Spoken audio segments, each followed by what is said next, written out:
Motorhead Garage, presented by NHOU Protective Coatings, coming to you from Borla Commerce Park. We are rolling here on Motorhead Garage, presented by NHOU Protective Coatings. Let's take a look back at the archives when he had a chance to hit the road.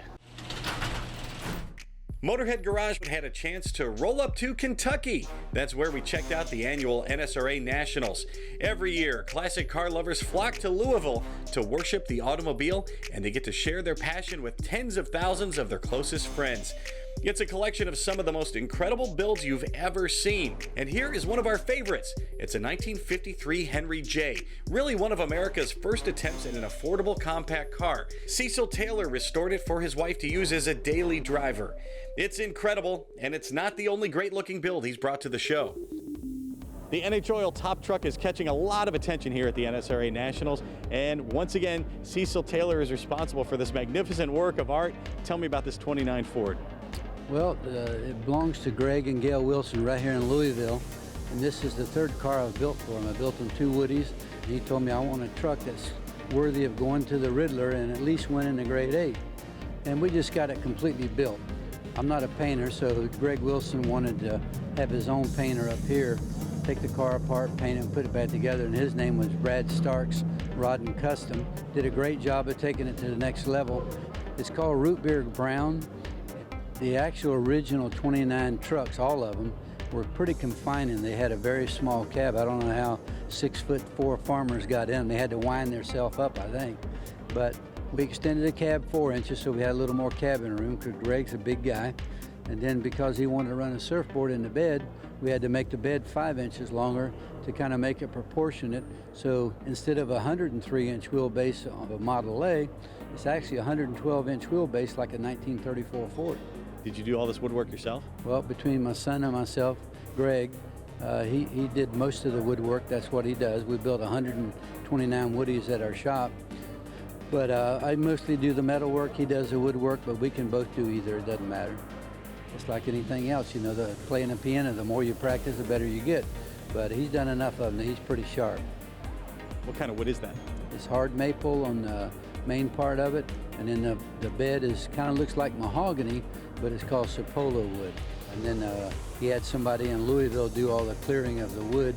They did a great job on that. And the name of the truck is called Driftwood, and that came from when they got married. They went to the Driftwood Motel, and since it's a Woody, he wanted to call it Driftwood. What's under the hood? Well, it has a Ford V8 flathead, then he has a automatic transmission, and then it has a quick change rear end. It's got all stainless steel exhaust. Everything on it, see the stainless or aluminum, you know, kind of maintenance free. We actually went to the Riddler 3 months ago in Detroit, and we didn't win the Riddler, but we did get into the Grade 8 with it, which is exactly what he had planned. So we were successful in getting his dream come true. How gratifying is it for you to start a project and finish it exactly the way the customer wanted it? Well, that's my goal. I tell every one of them, it ain't all about the money. When I get done and you walk down this driveway for the last time or drive your car out, I want it to be exactly the car you came here to get. I don't want it to be my car, I want it to be your car.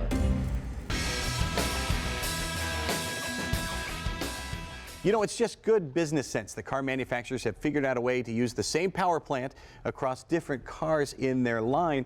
And with some of the parts, Tom, that makes things a little more complicated how they manufacture them. Right, yeah, this is a thermostat housing from the Chrysler 3.6 liter that they use in Jeeps, minivans, Ram trucks, front-wheel drive cars.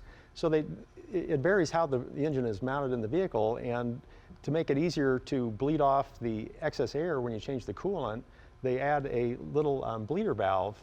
So if the thermostat housing has to be down low or up high, it doesn't matter. You can always bleed off the air and make sure your coolant system doesn't have air in it, and the water pump and everything will work efficiently. And this is always one unit?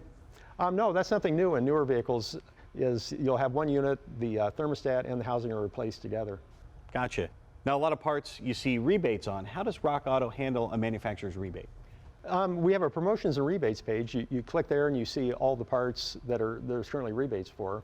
And we also have, as you shop through the catalog, you'll see little stars that tell you a rebate's available, and you can click on that. And rebates now are available for a lot more parts than they were 20, 30 years ago. It's not just spark plugs and air filters. It'll be parts like this, fuel injectors, axles, and you can save even more off our reliably low prices. And now I don't have to go to the auto parts store, and invariably there's that little pad of paper with the rebates you tear off. It's greasy, now it's virus covered. Who knows what you're getting into, and Rockauto makes it super simple. Right, yeah, you don't have to ask, is a rebate available? You can see, hey, the little star, or look on the promotions and rebates page. So rebates can make reliably low prices even lower at rockauto.com. We'll be right back with more Motorhead Garage presented by NHOU Protective Coatings right after this.